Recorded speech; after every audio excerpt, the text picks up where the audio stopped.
നമസ്കാരം. ഇസ്രായേലിനെതിരെ കടുത്ത നടപടികളിലേക്ക് ഇറാൻ കടക്കുന്നു എന്നതിൻ്റെ സൂചനകൾ വന്നിരിക്കുകയാണ്.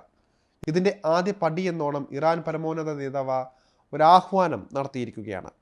ഫലസ്തീൻ ജനതയ്ക്ക് പിന്തുണ നൽകുന്നതിനായി ലോകമെമ്പാടുമുള്ള ഇസ്ലാമിക രാജ്യങ്ങൾ ഇസ്രായേലുമായുള്ള സാമ്പത്തിക ബന്ധം വിച്ഛേദിക്കണം എന്നാണ് ഇറാൻ പരമോന്നത നേതാവായ ആയത്തുള്ള അലി ഖമേനി ആവശ്യപ്പെട്ടിരിക്കുന്നത്. ഫലസ്തീൻ ഭൂമി കൈയടക്കിയ രാജ്യത്തെ ഒറ്റപ്പെടുത്താൻ ഇസ്ലാമിക ലോകത്തിൻ്റെ ഐക്യം വർദ്ധിപ്പിക്കുന്നതിനുള്ള നടപടിയാണ് ഉണ്ടാകേണ്ടത്.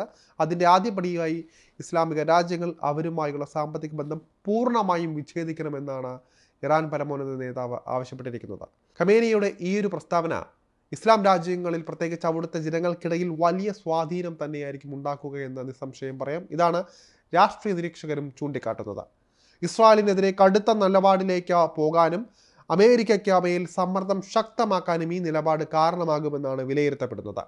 അതേസമയം ഇസ്രായേലിൻ്റെ ബോംബിങ്ങും ഗ്രൗണ്ട് ഓപ്പറേഷനും മൂലം ഗാസയിലെ ഭൂരിപക്ഷ ഭാഗങ്ങളും നശിക്കപ്പെടുകയും ഫലസ്തീൻ ജനസംഖ്യയുടെ 90% ആളുകളെയും കുടിയിറക്കുകയും ചെയ്തുവെന്നാണ് UN പുറത്തിറക്കിയ ഏറ്റവും പുതിയ റിപ്പോർട്ടിൽ ചൂണ്ടിക്കാണിച്ചിരിക്കുന്നത്. ഗാസയിൽ ഫലസ്തീനികളെ വംശഹത്യ നടത്താനാണ് ഇസ്രായേൽ ശ്രമിക്കുന്നത് എന്നാണ് ഇറാൻ തുടക്കം മുതൽ ആരോപിക്കുന്നത്.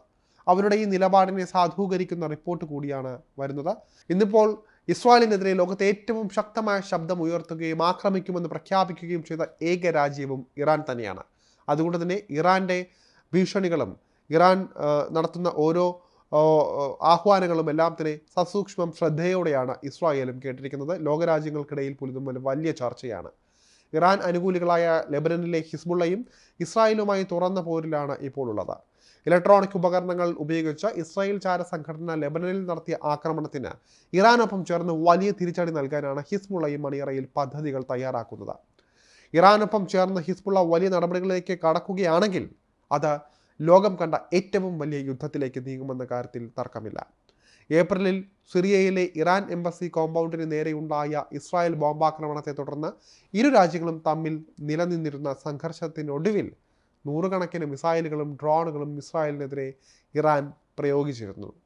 അമേരിക്കയുടെയും ബ്രിട്ടൻ്റെയും ഉൾപ്പെടെയുള്ള സഖ്യകക്ഷികളുടെ സഹായത്തോടെയാണ് അന്ന് ആ ആക്രമണത്തെ പ്രതിരോധിക്കാൻ ഇസ്രായേലിന് സാധിച്ചത്.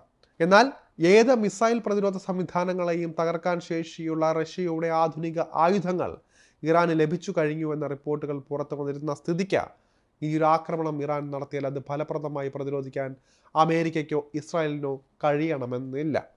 ഇറാന്റെ തലസ്ഥാനത്ത് വെച്ച് ഹമാസ് രാഷ്ട്രീയ മേധാവി ഇസ്മായിൽ ഹനിയെ കൊലപ്പെടുത്തിയതിനു ശേഷമാണ് ഉചിതമായ സമയത്ത് ശക്തമായ പ്രതികാരം ചെയ്യുമെന്ന് ഇറാൻ പ്രഖ്യാപിച്ചിരിക്കുന്നത്.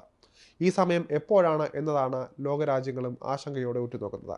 റഷ്യ യുക്രൈൻ യുദ്ധം അവസാന ഘട്ടത്തിൽ എത്തിയ സാഹചര്യത്തിൽ ഈ യുദ്ധം അവസാനിച്ച ഉടൻ ഇറാനും ഹിസ്ബുള്ളയും ഹമാസും സംയുക്തമായി ഇസ്രായേലിനെ ആക്രമിക്കുമെന്ന റിപ്പോർട്ടുകളാണ് ഇപ്പോൾ പുറത്തു വന്നിരിക്കുന്നത്. ഇറാനെതിരെ അമേരിക്ക ഏതെങ്കിലും തരത്തിലുള്ള ആക്രമണത്തിന് തുനിഞ്ഞാൽ ഇടപെടും എന്നതാണ് റഷ്യയുടെ നിലപാട്. റഷ്യയുടെ ഈ നിലപാടിൽ ഇസ്രായേലിനും കടുത്ത ആശങ്കയാണ് ഉള്ളത്. ലോകത്തിലെ ഏറ്റവും കൂടുതൽ ആണവായുധങ്ങൾ ഉള്ള രാജ്യം കൂടിയാണ് റഷ്യ. ഏത് ആധുനിക മിസൈലുകളെയും പ്രതിരോധിക്കാൻ ശേഷിയുള്ള മിസൈൽ പ്രതിരോധ സംവിധാനങ്ങളാലും റഷ്യ സമ്പന്നമാണ്.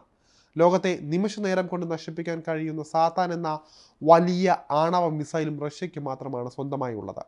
അമേരിക്ക ഉൾപ്പെടെ ഭയപ്പെടുന്നതും റഷ്യയുടെ ഈ ഒരു ആണവ ശക്തിയെയാണ്. എന്തായാലും ലോകം ഉറ്റുനോക്കുകയാണ്. ഇസ്രായേലിന് മേൽ വലിയ പർവ്വതം എന്ന പോലെ ഇസ്ലാമിക രാജ്യങ്ങൾ ഒത്തുകൂടുകയാണോ? അവർ നടത്തുന്ന ആക്രമണം ഇസ്രായേൽ ഏത് രീതിയിലായിരിക്കും തടയാൻ പോകുന്നത്? ലോകം ഉറ്റുനോക്കുകയാണ്.